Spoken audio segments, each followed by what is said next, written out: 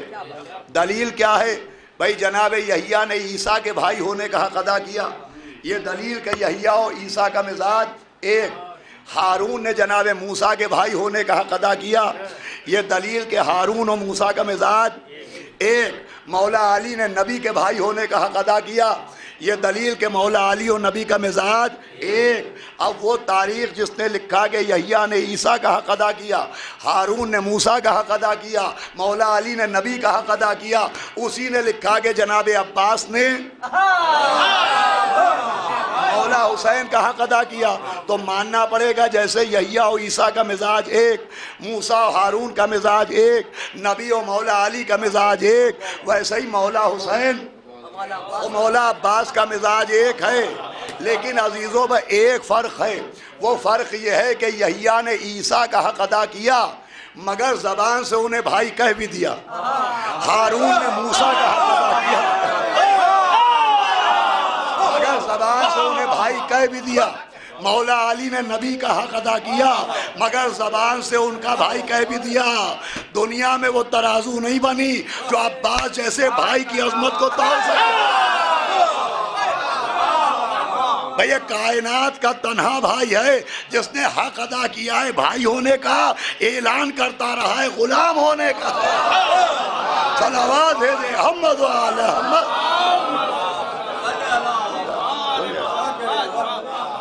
ایسا بھائی دنیا نے نہیں دیکھا، ایسا بھائی آسمان کی آنکھوں نے نہیں دیکھا۔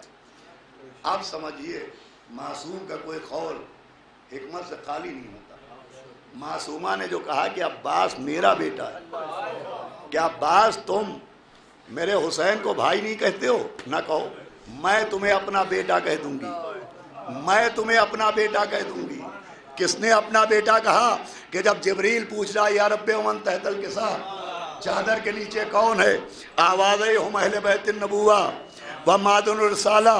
بھائی جبریل پوچھ رہا ہے، کون جبریل؟ سیدہ کی چکی چلانے والا، روٹی بسورہ لانے والا، حسنین کا جھولا جھلانے والا، میدان میں لافتہ کے نعرے لگانے والا، مسکرا مسکرا کے غدیر میں منافق کا کلیجہ کھانے والا۔ یا رب ومن تحت الکساء، آواز آ رہی ہم اہل بیت النبوہ و معدن الرسالہ، ہم فاطمہ و ابوہا و بالوہا و بنوہا۔ بھائی کن کا تعارف ہو رہا ہے؟ اہل بیت نبوت کا۔ سمجھایا جا رہا ہے اہل بیت نبوت کون ہیں؟ اہل بیت نبوت کون ہیں؟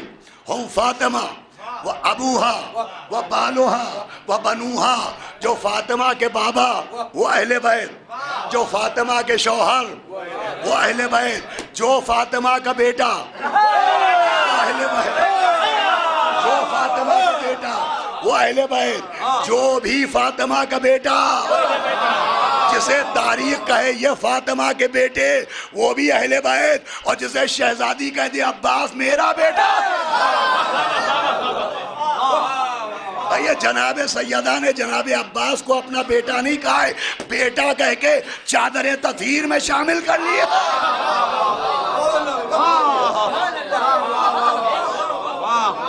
تو کوئی حیرت کی بات نہیں۔ صاحب جناب عباس شامل اہل بیت کیسے ہیں؟ ارے مولا عباس تو مولا عباس ہیں، مولا عباس تو قمر بنی ہاشم ہے، ہلال بنی ہاشم نہیں، قمر بنی ہاشم۔ دیکھیے عربی میں ہلال بھی چاند کو کہتے ہیں اور قمر بھی چاند کو کہتے ہیں، مگر جناب عباس کا لقب ہلال بنی ہاشم نہیں ہے، قمر بنی ہاشم ہے۔ ہلال و قمر کا فرق جانتے ہیں آپ؟ 29 کے چاند کو ہلال کہتے ہیں اور 14ویں کے چاند کو 14 کا چاند۔ صلوات بھیجو محمد۔